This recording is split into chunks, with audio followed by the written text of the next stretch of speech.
Voter list में मार दी गई हैं और बताओ ये हमारे बगल में खड़ी है।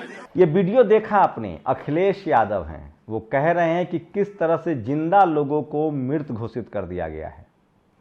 चुनाव आयोग ने नया वोटर लिस्ट जारी किया 2024 चुनाव के लिए।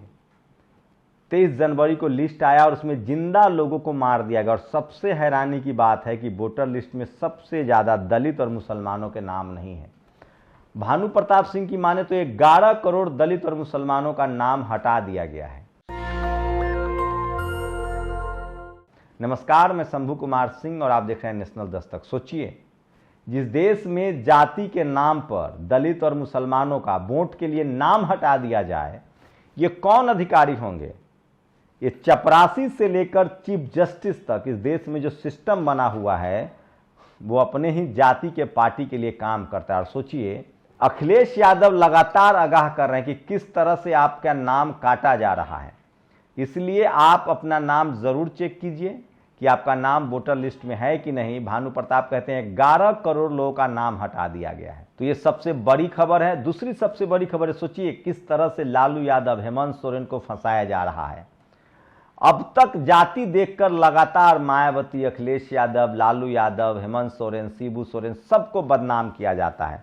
लेकिन कम से कम ये शुक्र है कि बहुजन समाज के लोगों को अब लगने लगा है कि जिन नेताओं पर कार्रवाई हो रही है वो दरअसल पॉलिटिकल वेंडेटा है, राजनीति में बदले से ये निर्दोष हैं। जबकि सोशल मीडिया नहीं था तब इनको दोषी मान लेता था अपना ही समाज।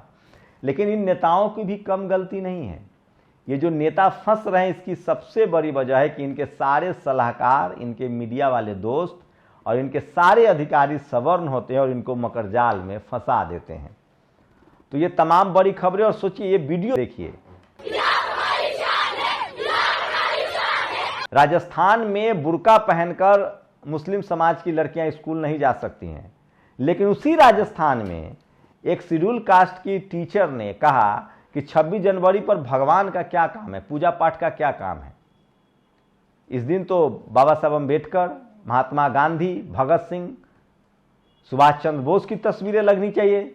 स्वतंत्रता दिवस है, गणतंत्र दिवस है। स्वतंत्रता दिवस पर और गणतंत्र दिवस पर भगवान का क्या काम है, उस पर जांच बैठा दी जाती है। जबकि संविधान कहता है कि आप शैक्षणिक संस्थानों से और सरकारी संस्थाओं से धर्म को अलग रखेंगे, धर्म और जाति के आधार पर भेदभाव नहीं करेंगे। तो ये तमाम बड़ी खबरें हैं जिसका विश्लेषण लेकर आया हूं और ये वीडियो बहुत जरूरी है। मैं फिर कह रहा हूं, एक वीडियो नेशनल दस्तक का देखिए, आपको मनुवादी चैनल, टीवी, अखबार देखने की जरूरत नहीं पड़ेगी। तो सबसे बड़ी खबर है, सोचिए लालू यादव को आज भी किस तरह से फंसाया जा रहा है। हेमंत सोरेन पर मीडिया कह रही कि वो भाग गए हैं। किस तरह के जातिवादी टीवी अखबार वाले इनके पीछे पड़े हैं। मैं फिर कह रहा हूं, सोशल मीडिया ने साबित कर दिया है कि जनता इन नेताओं के साथ है और वो टीवी अखबार पर भरोसा नहीं करता है। वहीं यूजीसी के एक मनुवादी ने जिस तरह का कोशिश की थी कि रिजर्व सीटों को अनरिजर्व कर दिया जाएगा, उस पर सरकार ने अपनी बात कह दी है कि ऐसा कुछ नहीं होगा, जांच होगी। ये आपकी जीत है, सोशल मीडिया की जीत है। थैंक यू आकाश आनंद, आप इस ट्वीट को करने के लिए और तमाम बहुजन समाज के नेता। लेकिन आपको सजग रहना पड़ेगा। अब आपको टीवी अखबार की जरूरत नहीं है और ना आपको सेकुलर हिंदू मुस्लिम बारे सवर्ण पत्रकारों की जरूरत है। वो आपके संवैधानिक अधिकार पर नहीं बोलेंगे। तो ये तमाम बड़ी खबरें हैं। तो सोचिए, अखिलेश यादव ने कुछ लोगों के साथ ये पोस्टर जारी किया है। वीडियो सुनिए एक बार दोबारा से। वोटर लिस्ट में मार दी गई हैं और बताओ ये हमारे बगल में खड़ी है। किस तरह से लगभग दलित पिछड़े किस तरह से चिन्हित कर लोगों के नाम वोटर लिस्ट से काटे जा रहे हैं। इसका प्रत्यक्ष प्रमाण समाजवादी पार्टी के कार्यकर्ता की मेहनत से तब सामने आया जब कन्नौज में अखिलेश यादव जी पहुंचे। निष्पक्ष चुनाव लोकतंत्र की नींव है। यदि वह नींव ही कमजोर हो गई तो लोकतंत्र कब तक सुरक्षित रह सकेगा। सोचिए, वो लोग हैं जो आ गए सामने और उनका नाम ही नहीं है वोटर लिस्ट में। भानु प्रताप कह रहे हैं कि 11 करोड़ SC ST और OBC मुसलमानों का नाम काट दिया गया है। फैक्ट पर बात होनी चाहिए। आखिर नाम किनका काटा जा रहा है, ये सबसे बड़ा सवाल। और कौन लोग काटने वाले हैं? जो चपरासी नहीं बनने देना चाहते वो आपको चीफ मिनिस्टर बनने देंगे। और सोचिए, जो लोग आपका नाम नहीं वोटर लिस्ट में, वोट नहीं डालने दे रहे हैं, वो EVM में क्या क्या खेल करते होंगे। तो इस EVM के खिलाफ 31 जनवरी को दिल्ली में मैसिव प्रोटेस्ट है। 29 और 30 जनवरी को कॉन्स्टिट्यूशन क्लब में बड़ी बैठक हो रही है। जयपुर में मुस्लिम बच्चियां तख्तियां लेकर निकली। अब वो घर में बैठने के लिए तैयार नहीं है, अब वो सड़कों पर उतर रही है। सोचिए, एक बाल मुकुंदा आचार्य है, ये कह रहा है कि हिजाब पहनकर महिलाएं नहीं जाएंगी स्कूल। तो जनेऊ खुलवाओ, लाल धागा खुलवाओ। 26 जनवरी के दिन, गणतंत्र दिवस के दिन, एक शेड्यूल कास्ट की टीचर ने कहा कि महान हम स्वतंत्रता सेनानियों की तस्वीर लगा रहे हैं, संविधान निर्माता की तस्वीर लगा रहे हैं, उस पर जांच बैठा दी गई। सोचिए, तो धर्म के नाम पर आपको जो बरगलाया जा रहा है, धर्म आपकी आस्था है, धर्म आपका संविधान आपको धर्म का अधिकार देता है, फंडामेंटल राइट्स है आपका, लेकिन वो उसको आप उसके धर्म के नाम पर आप भेदभाव करेंगे तो बर्दाश्त नहीं है। महागठबंधन सरकार ने 17 महीने के अंदर 10,000 क्लर्क, 6,000 पंचायत विभाग, 21,000 police constable, 1275 inspector, BPSC 220, Bihar शिक्षक 2.5 लाख, ये ताजी नौकरियां हैं जो उन्होंने दी है पिछली सरकार में, गठबंधन की सरकार में। और उसके बाद सोचिए कि 4-4.5 लाख कर्मचारियों को पदोन्नति भी दी है। ये भी बड़ी खबर है जिस पर वो बात कर रहे हैं। और ये जयपुर राजस्थान, हिजाब पर आपत्तिजनक टिप्पणी करते हुए विधायक बाल मुकुंद ने कहा स्कूल में कोई हिजाब नहीं पहनेगा, मुस्लिम छात्राओं से लगवाए जय श्री राम के नारे, जबकि गंगा पॉल गर्ल्स स्कूल में 85% मुस्लिम महिलाएं हैं। तो इस तरह की राजनीति का आपको विरोध करना होगा। और जो SC ST OBC आप धर्म के नाम पर वोट कर रहे हैं, आपके बच्चों की नस्लें खराब की जा रही है। भाजपा राज्य में महंगे सिलेंडर ने खाना दुर्भर किया। ये तस्वीरें अखिलेश यादव ने शेयर किया। अखिलेश यादव सोशल मीडिया पर इस तरह की तस्वीरें, शान की तस्वीरें हो, गरीबी की तस्वीरें हो, वो तमाम छोटी छोटी तस्वीरें शेयर करते रहते। कहे सुनने में आया कि 13 करोड़ लोगों को सिलेंडर मिला है। और ये है जस्टिस BR गवई, मैंने माफ़ कीजिएगा, मैंने RS गवई बोल दिया था, ये BR गवई हैं।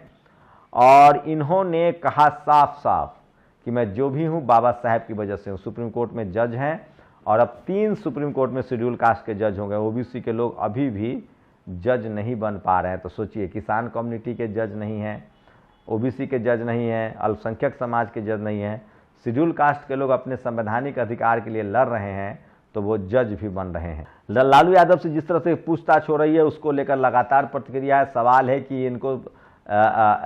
सवाल है कि जाति देखकर पूछताछ क्यों हो रही है। और ये बहुजन नेताओं की गलती है कि वो सवर्ण अधिकारियों पर आश्रित रहते हैं और वो उनको ऐसे मकर जाल में फंसाते हैं।